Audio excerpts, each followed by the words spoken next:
beautiful souls. Welcome back to another episode of Karma Cards.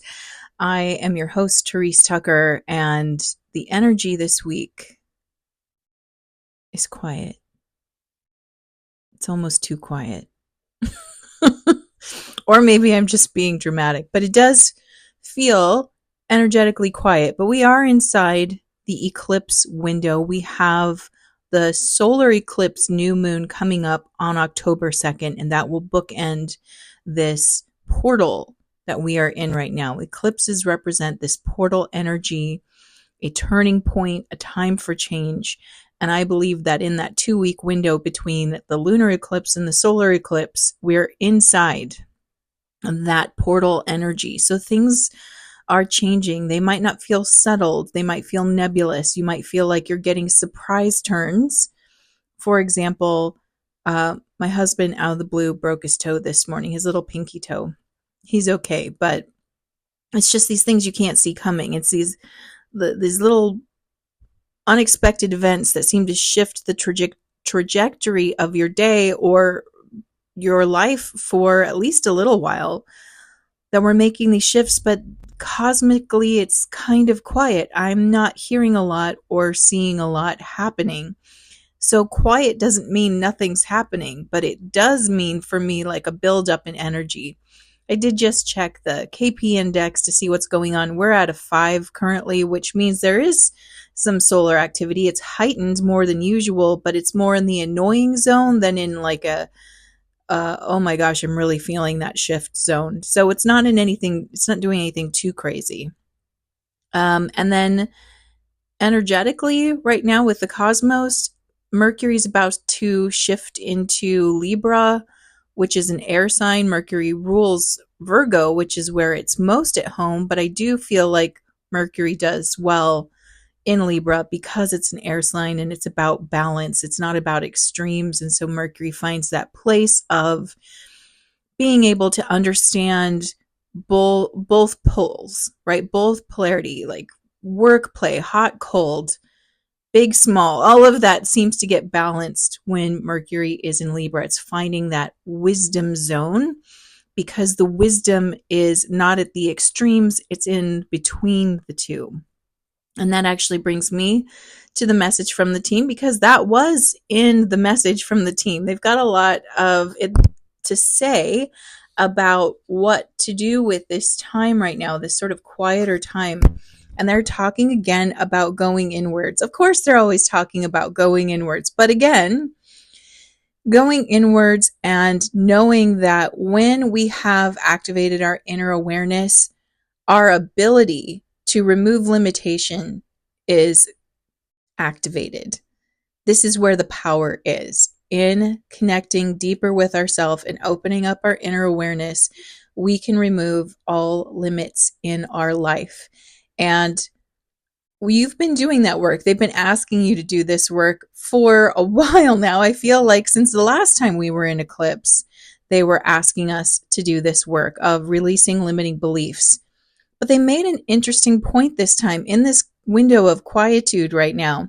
They also pointed out that, yes, you're supposed to keep editing those thoughts, editing your thought patterns, relieving yourself of the limiting belief.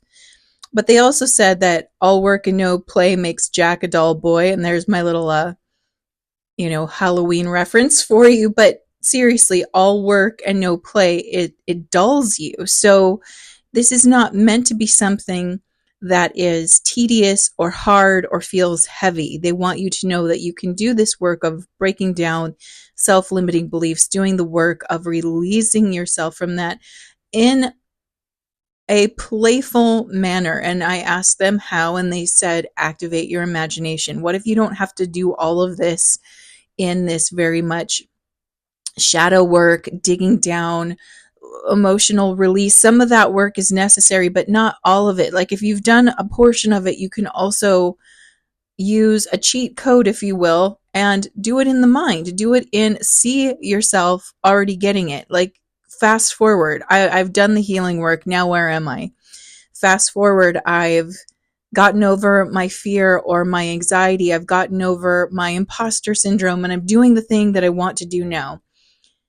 using the imagination, allowing yourself to visualize it, to hear it happening, to feel it happening before it happens, is just as powerful a tool as doing the deep digging work and talking about it and reflecting on it. These two go together. And if you're at one extreme or the other, you lose a little bit of traction, and the juice, if you will, the energy is combining the two. So they're really wanting to make sure that you understand that the work that we're doing to create that limitless energy within us, to really activate our creator being essence and that power, comes from the balance between the two. A little work, a little play, a little heavy, a little light, and you find that spark in the middle that sets you free, because wisdom is found in the balance between the two extremes. Wisdom doesn't live in an extreme, it lives between the two. And so if you really want to get that, I just hear the word ignition. If I want to ignite, I want to actually find the balance between the two. So dreaming and playing, as well as working and refining, are required, and finding that balance. So if you find this week that you've been heavy digging into your stuff and the load is starting to feel heavy, the message for you is to lighten up, to relax, to step away from it, to allow yourself to say, just for today, I'm going to allow myself permission to be fully healed, and just see what happens when I do that. I'm allowed to be fully healed. Today I am fully healed. Today I'm fully limitless. Today I am fully brave. Today I am so full of confidence. Today I am overflowing with self-love. I'm going to play with that today, and I'm going to see what happens. And I'm going to give myself a break from all the heavy all this feeling of like, oh, there's so much to heal. Today I'm going to let myself be healed, and I'm going to play with that energy. I'm going to walk around. I'm going to engage.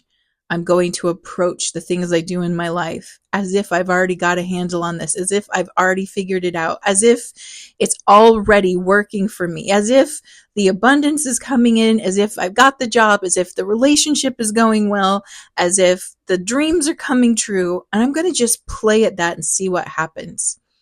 And I think we're going to experience a lot of beautiful magic, because you've already done the work. You've been doing the work. So now what happens if you let yourself play in possibility?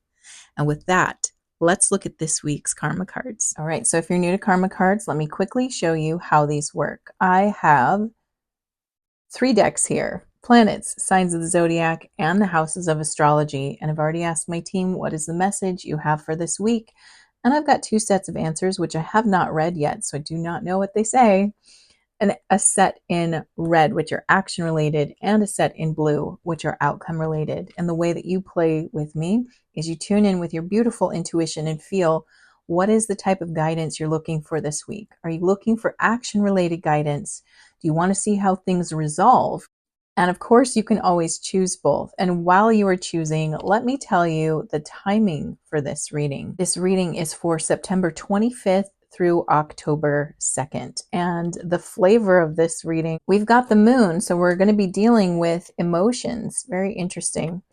In Virgo, which is the sign that Mercury is just now leaving. It's the sign where our sun is also about to leave. So this is very much about getting down to the details, the practicality, how to do the work.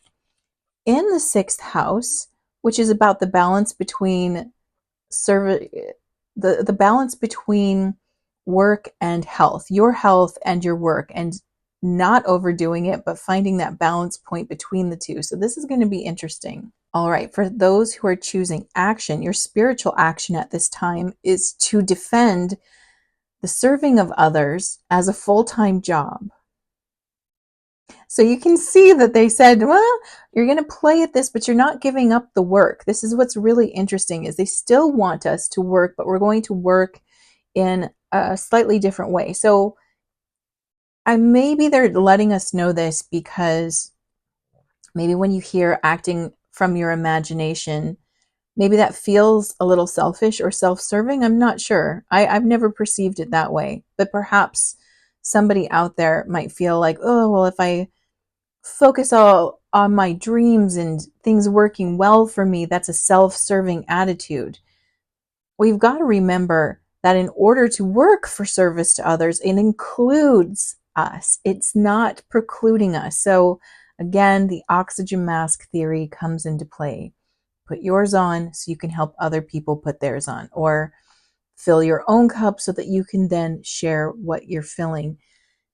You're a part of service to others. So service to others includes you. You are included in that. It just means that whatever you're doing, it serves at least one more person than yourself. And the more that it serves, the more you are in service to the whole. But seeing yourself as healed, it works in service to others. How? Well, if I can allow myself to have what I'm wanting rather than working so hard for it, but now I'm going to say, no, I have it. I have the confidence. I have the good health. I have the joy. I have the success. Imagine who you are then when you feel so filled up.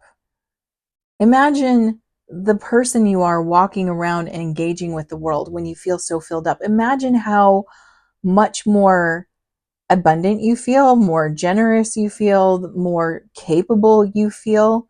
It really, interestingly, is one of those things where sure, you're filling up your own cup, but look at how different we are when our cup is full.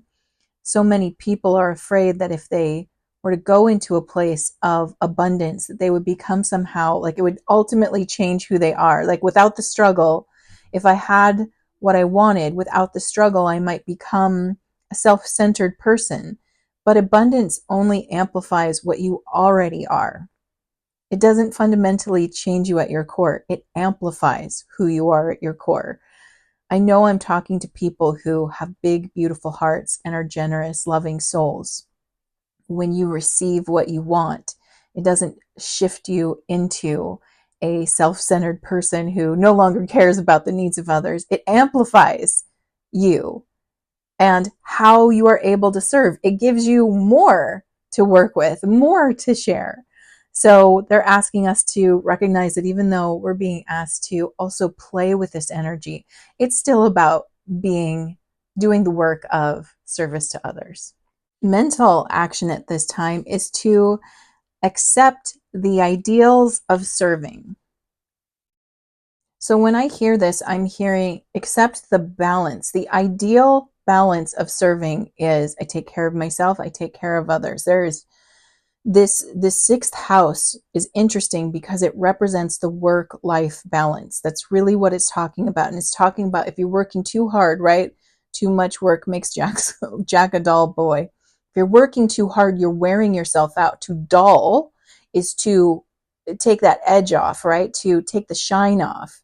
It's corrosive. So it's not a message about work, work, work, and only focus on work. It's also about where's that fine line where the work keeps me sharp, where the work helps bring out the shine without dulling it. So we're trying to find that the ideal is the balance. And we need to look at ourselves on an individual level and see, where am I avoiding it too much? So am I trying to only do this in my mind and only do this in my imagination and avoid the work because maybe I got information that all I have to do is think about it really hard and it'll come to me. Well, that's not true on this plane. This plane requires action. There's a law, a spiritual universal law around action. It says if you do nothing, nothing happens. So you have to do something. You have to do some work to get a result. If it was only in the mind, why be here, right? This is a physical plane. So for those who would only try to conjure the outcome with the mind, you are dulling yourself because you're not creating a sharpness, right? So you're staying sort of dull there. Going to the other extreme, if all you ever do is work, you're dulling yourself by wearing yourself out. And so the goal, the ideal balance here is right in the middle, where I'm doing And ideally, the order would be go to the mind, see it happening, see how it plays out, like a professional athlete is trained to do. Like, see yourself win the race, right? See myself hit the ball, see myself get it, and then go do it. I see it and then I do it. And that's the ideal order that they're talking about here. All right, physical action at this time. Let your feelings tell you how to do what you must do, and do it a little at a time. There it is. So the feelings, right, are connected to that emotional state, is connected to our thoughts. The emotional state is a response from us to what we're thinking. So notice how when you're trying to accomplish something, whatever it is, and you're thinking, God, this is hard. I hate it. I don't want to do it. What are the emotions that come up? I feel resistance. I feel overwhelmed. I feel like I'm not enough. Now I want to avoid it. Notice how if we're doing the work that or the work-play balance we're being asked this week, if we tell ourselves, I already got it, I've already won, this is easy, this is going to work, it works in my favor, I am really good at this, this is going well, something is building up. Every time I approach this, I'm getting closer and closer to my goal. I am excited to show up. Notice the feeling state and how it changes. So our feelings are telling us what we're going to do. And that's the chain of events. It's thoughts become feelings, become behavior, become actions, become outcomes.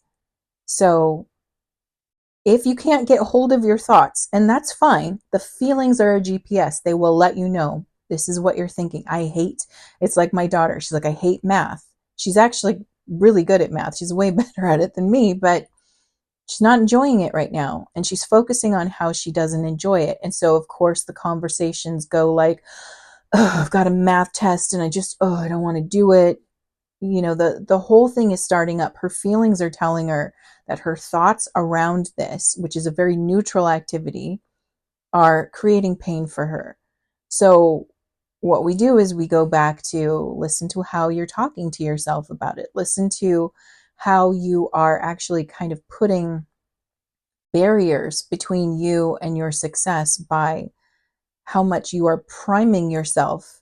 You're priming your behavior to be resistant, and resistance means it's going to feel harder, right? So this is the chain of energy we're supposed to look at. So if you don't have that internal awareness of the thoughts, that's fine. Use the feelings like a GPS. If I'm feeling positive towards something, I can already look in and see, yeah, I've got positive thoughts or positive expectations. If I'm feeling anxious, overwhelmed, stressed, tired, frustrated, there's something in my thoughts that is causing me resistance to this neutral thing. And I'm going to address the thoughts. And this is where we can go in the mind and play around with, I've already won. It's already easy. This is getting better. Whatever we need to do to prime ourselves and shift the feeling. So now we're going to look at outcomes for the moon in Virgo in the 6th house that Virgo rules of the work-life balance. The spiritual outcome at this time is the nurturing of methods for the healing power of service to others. And what I'm really hearing here is nurturing others starts by nurturing yourself. Nurture your mind, right? Water the garden of your mind. Create beautiful thoughts that will lead to better feelings, that will lead to better behavior, and the actions get easier. All of this. It's a beautiful way it's a synergy. Synergy, right? We haven't heard that word in a while. Synergy. It's a beautiful synergy into co-creating a life that feels like it's moving in the direction you want. This doesn't mean you won't experience challenge. Challenge is a part of growth, and it's going to happen the whole time we're here. So we're not even going to resist challenge. We're going to see challenge as an opportunity to pay attention to our thoughts, because as soon as we're challenged, it's going to trigger something. It's going to trigger like, oh God, like, I don't know if I can do this. This is too much, right? These thoughts will naturally be a reaction, but it gives us an opportunity to be aware and go in and go, nope, hold on, let me go play with this for a moment. You know that professional athletes, the goal is to be challenged. The goal is to be challenged and to be good at overcoming whatever specific challenge that is. If you're a pole vaulter, you know the challenge is getting over that bar. So they're not sitting there going, oh God, oh, there's a bar. They're like, nope, let me visualize it. I have got 6 feet of space between my body and that bar. They're visualizing probably even bigger than what they think they can achieve, because achieving it in reality will be so much easier when you visualize yourself doing even more. Then when you actually do the amount you need to do, it's so doable because you've already seen yourself tackling something bigger. So again, we're being asked to nurture that within ourselves. And it's just, again, paying attention to your thoughts and trusting that the end goal is that not only does it serve you, but it helps you serve others even better. Mental outcome at this time, feelings caused by the analyzing of what's good for us. So again, I actually feel like this is good feelings, especially if you're following the advice that's coming through right now, where the analysis is really about paying attention to how you feel no matter what, and then realizing, okay, go back to the thoughts. What is the thought creating this feeling? The beautiful thing is it's so easy to change your mind if you want to. If you don't want to, that's a different story. But if you want to, and I'm assuming you want to, because why wouldn't you want to make this easier for yourself? When you're ready to change your mind, it's so easy. So easy. And this game that we're going to play this week, I'm going to play it with you because there's a lot of things that I am working on, that there's something I'm working on right now in my art that's causing me a lot of overwhelm. It's a lot of new information and it is a challenge point for me. I'm at my artist challenge point, and the last few days it's gotten hold of me where I've been like, oh, I feel tense because I'm being asked to define something that feels very nebulous for me. And I've been trying for over a year to get this definition down. Now I've got new questions that are helping me, but I still feel overwhelmed. So I realize I need to go play and tell myself, okay, what if for today I already got it? I know the answer. I'm just going to go with my gut. I'm going to say it. It's going to be right. It's going to be my team's like, ding on that. It's going to be right. It's going to work. What would that give me? Well, that would feel incredible. It would feel like a year and a half's work of effort has just been solved. All I have to do is be willing to change my mind about what I think. Now, the analytical part of my brain wants to argue, but guess what? The analytical part of my brain can go do something else because I've decided, because I'm playing right now. And when you play, you get to set parameters that inside these parameters, whatever rules I set are the truth. And that's what play gives us, right? When we use our imagination, whatever parameters we set is the current truth. So I'm going to play with it just to see how much better it goes when I give myself permission to have it, when I give myself permission to make it easy and fun and like clever and aha, right? I want you to be able to do this for yourself. I sense that it's going to be a really delightful feeling. It's going to feel like a weight has been lifted off of your shoulders. And of course, that's going to result in something that feels so good. It's going to lower your blood pressure. It's going to regulate your nervous system. It's going to help you breathe and relax. And when we breathe and relax, things come easier to us because we're not doing the work and panicking on top of it, right? So we're going to play with this together. I promise you I'll report back to you next week about what happened when I allowed myself to have the answer, so I can kind of give you my analysis of how I did it. But I'd love for you to share with me, help inspire me to do this too, because we're doing it together. What happened when you changed your mind around this? Even just what happened internally. Did you notice that your internal state changed or shifted? Let me know in the comments. Share it with me and help me support you in whatever shift you're trying to make, because I believe we can support each other in making this shift easier.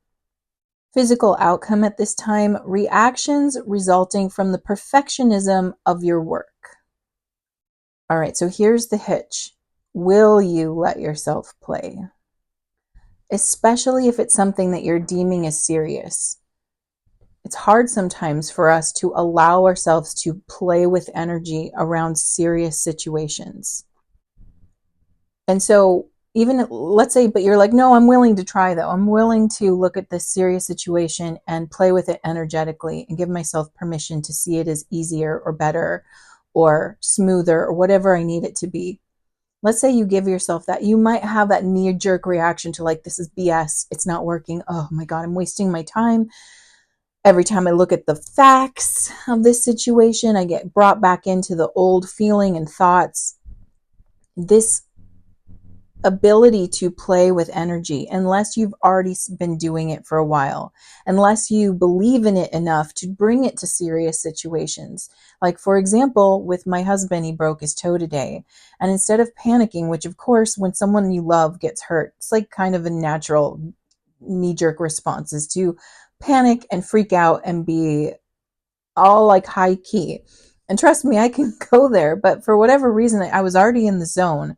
I was sort of already in spirit. And so I just went, okay, team, tell me what to do, and I'm using my spirit team. Now, I want to let you know, intuition and imagination, they are neighbors. They are very close, friendly, loving neighbors, so close together that some edges of them blend. So some edge of your intuition blends into the edge of your imagination. So while I'm calming myself, I'm like, the answer is here. It's already here. I've decided. I'm playing with that. And it's like, but he's hurt. This is serious. But I got that instead of panicking, get a popsicle stick, which I have in my craft supplies, get some tape. Tape his toe to the stick, like make a little splint. So I got some popsicle sticks and I got my painter's tape and I'm like really calm. I'm like, we're going to tape it. Now my husband was like, are you sure? I don't know. We need to go right now. And I'm like, we will go to get it checked out. We're not going to let you not get professional help. But in the meantime, let me do this. It's my instinct to do it. And he said, okay. And so we taped it up. He just messaged me. He was at the urgent care place. And the doctor said, you guys did a pro job taping it. You helped it from breaking, like his toe broke in a clean line. But because we addressed it quickly and so well, it like held it in place. And apparently there's not a lot he needs to do about this. But my point being is that we can address serious situations from a playful perspective and get real answers. That is the point I want to make to you. So rather than saying, I can't play with energy around this very serious situation, because if I do, I'm wasting time and I'm not getting anywhere and I'm playing, right? There's a sort of like a dismissiveness to play that naturally wants to come up. That's the left hemisphere. That's okay. It doesn't understand play. Play hangs out over here. Cool. All I'm saying is understand that just because you're playing with energy where you're saying, okay, today I am now going to say, instead of these set thoughts, which always come up when I get stressed out by this hard thing, I'm going to actively choose these thoughts. And I'm going to say, this is what's happening. And I'm going to utilize this particular set of thinking and feeling behaviors and see what happens with it. Well, you're going to get serious results over here too. It just feels easier.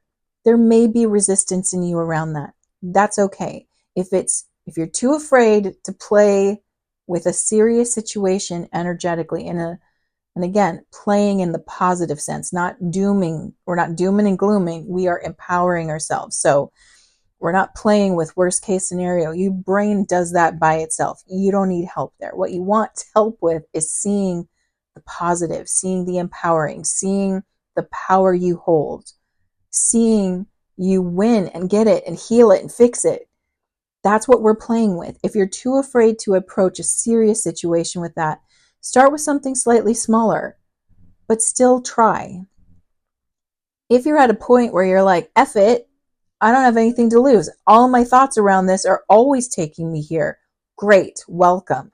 Let's play with energy. Let's play with the win. Let's play with the healing. Let's play with the protection. Let's play with, you're going to get what you want. I mean, you've already got it. You've already won it. It's already fixed. It's already right. All is well. You've got the answer. It's great. Now utilize that mindset and see what information comes. I think you will be blown away by what you're able to access when you allow yourself to play with the thoughts and play in your favor. And with that, I'm sending you so much love. Mwah.